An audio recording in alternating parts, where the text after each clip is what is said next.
Hello, great people. Again, another building collapsed in Lagos. This time, a two-story building at Orile-Iganmu. Three things will happen in this video. Number one, I'll be exposing some certain things that you really need to know. Number two, I'll be discussing the issues surrounding building collapse. Number three, I'll be sharing an uncle's sad experience, and I'm sure you really want to hear it. Don't think that this video is not for you. Perhaps maybe you don't even own a piece of land. Who knows? You may just be the next millionaire. But first, let us do something. Let us watch the video of the building that collapsed in Lagos. Let's watch it. Watch it.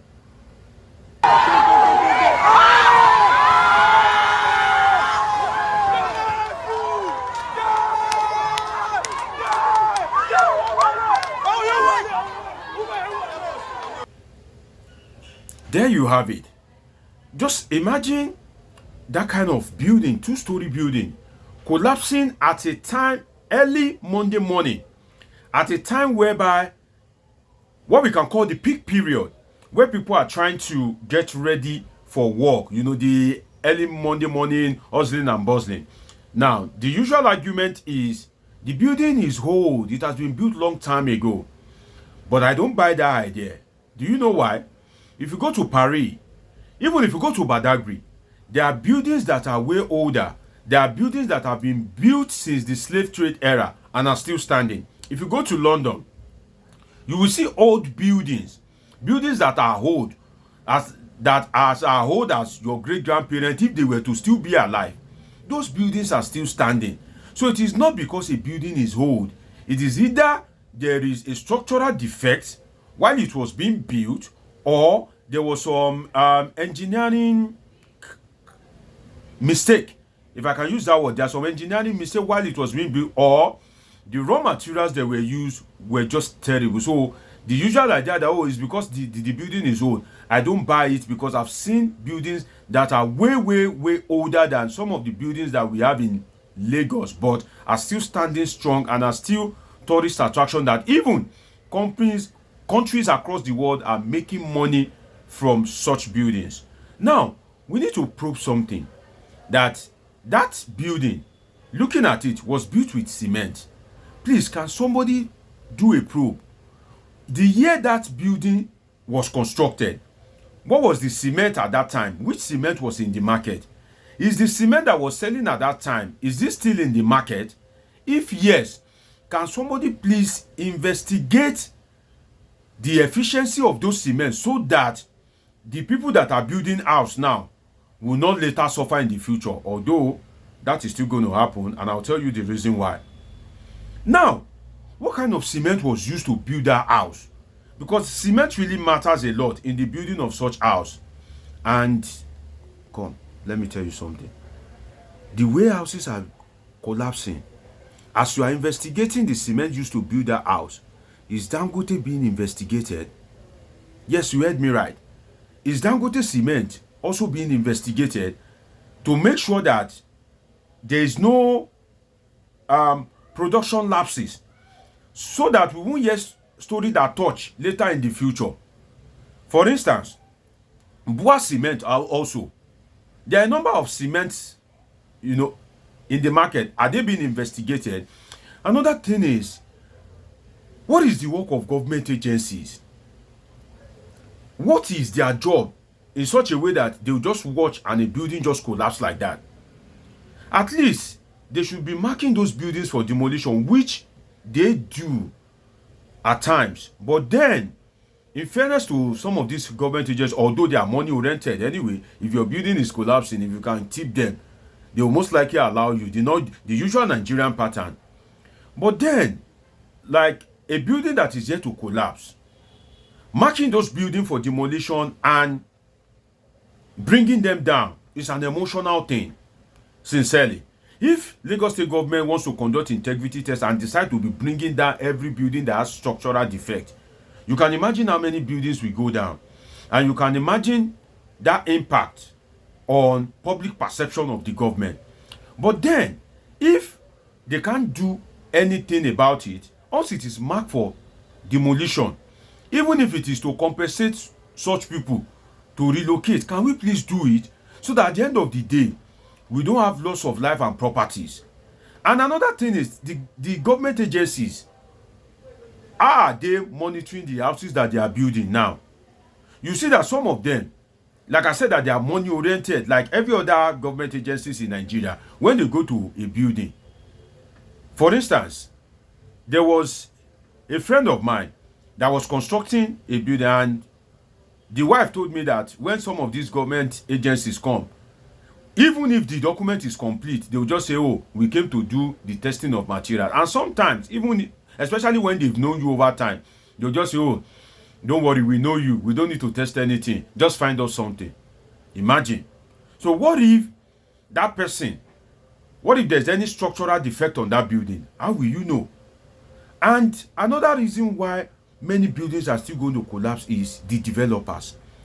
Now, I intentionally saved this for the last, so if you have watched it to this part, let me congratulate you. Developers, maybe you have a family land and they want to give it to developers. Be very careful. Developers these days are just like people that,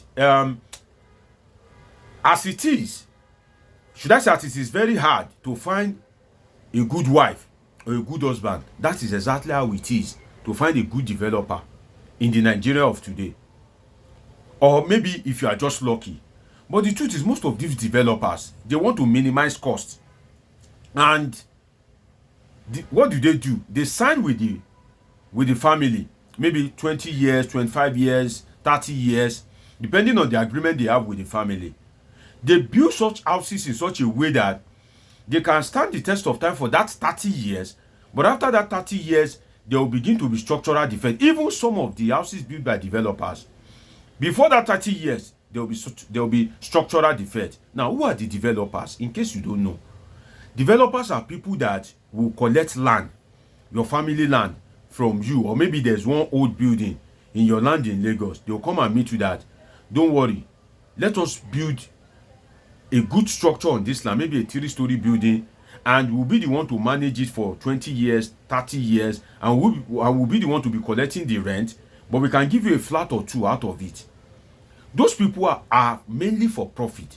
They manage materials a lot, a whole lot, and at the end of the day, these are some of the things. So imagine that now that giving your land to developer is a common thing.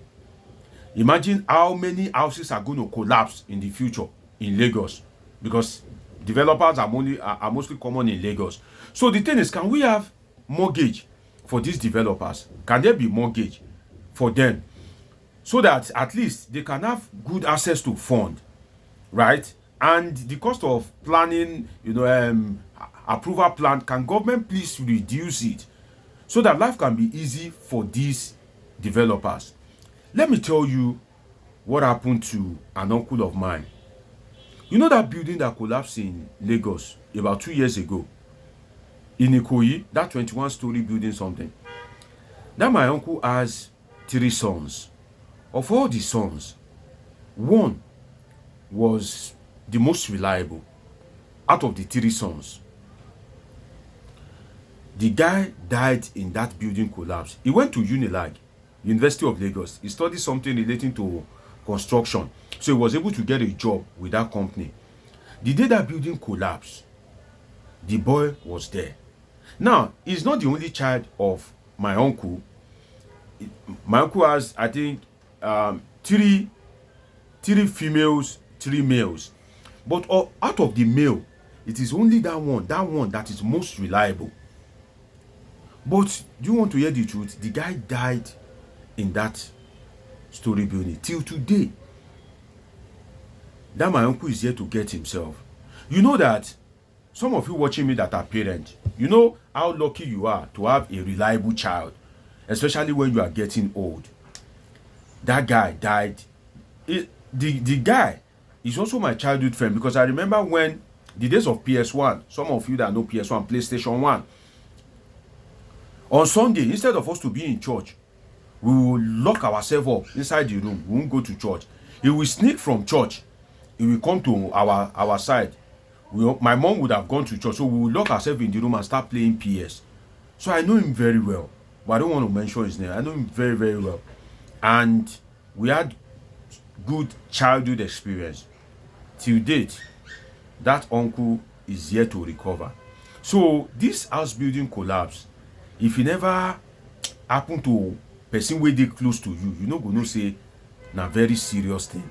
Na thing wey be say, see, I no pray make e happen to my enemy, because as I'm talking right now, I'm talking from like story building. I don't want to say the number of story building, but it's not a ground floor. So imagine what a collapse. Imagine the effect of collapse. And like I said, till date, that my uncle is yet to recover, because that is his most sure son, or should I say surest son. It's sad, and I pray God grant him fortitude to bear the loss. It's been an interesting time with you on this episode of Politing with Dr. Moshola Deji. Dr. Deji is a political scientist with a PhD in political science, and this is where we analyze politics and happenings in the polity. If you are yet to subscribe, do well to subscribe, turn on the notification buttons, and catch up with my other videos. Till I see you again, I'm not always far from you, and of course I love you all sincerely.